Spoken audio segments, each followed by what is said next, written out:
Mikey Hicks' family says he's been treated like a terror suspect every time he flies. The airlines say he's on a TSA watch list, even though Mikey is just 8 years old. Mikey and his mom, Nahjlah, are here with us this morning. Good morning to you both. Good morning. Mikey, tell me, what happens when you go to the airport? When we're at the airport, these guys make me, when we're in security, they make me go over to the side with, like, my dad, because they say, then they have to, like, pat us down. Because you and your dad have the same name, right? Yeah, and my mom thinks that, like, some terrorist has the same name as me and my dad. What do you think of that? Not good. Does that make any sense at all to you? Not really. Us either. Tell me, Nahjlah, when did this start?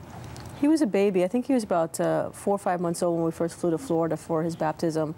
And we went to the airport, and you couldn't check in online, you couldn't get a seat, and you couldn't check in at the kiosk, and you had to go to the ticket counter. And then they had to call a supervisor. And that was the first time they asked us for his passport to check and make sure he really was who he was. Did you think it was a fluke?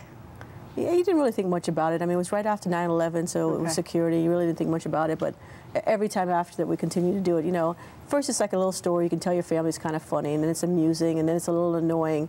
And then you get to the point where as he gets older, you get very angry about it. What do you tell the agents when they do this?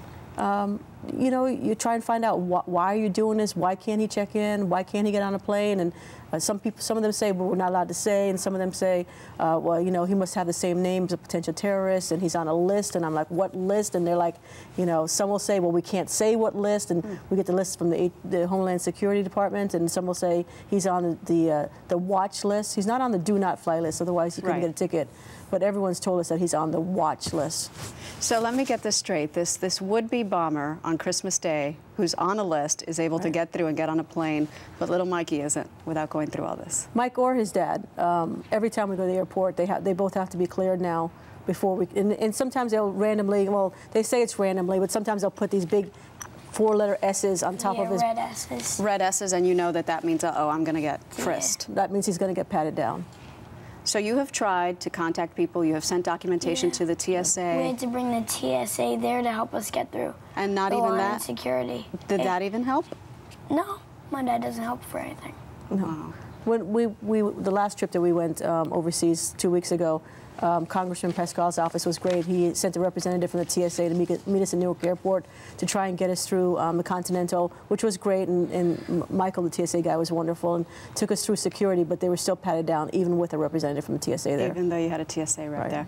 Where it appears there might be hope on the horizon. We contacted the TSA, and even though they insist there is no 8-year-old on a watch list, they say that things are changing. They say they're in the process of assuming responsibility from the air carriers for pre-screening passengers against comprehensive terror watch lists, and all you're going to have to do is prove your gender and your date of birth, and you'll be able to get through. Do you think that's a good solution?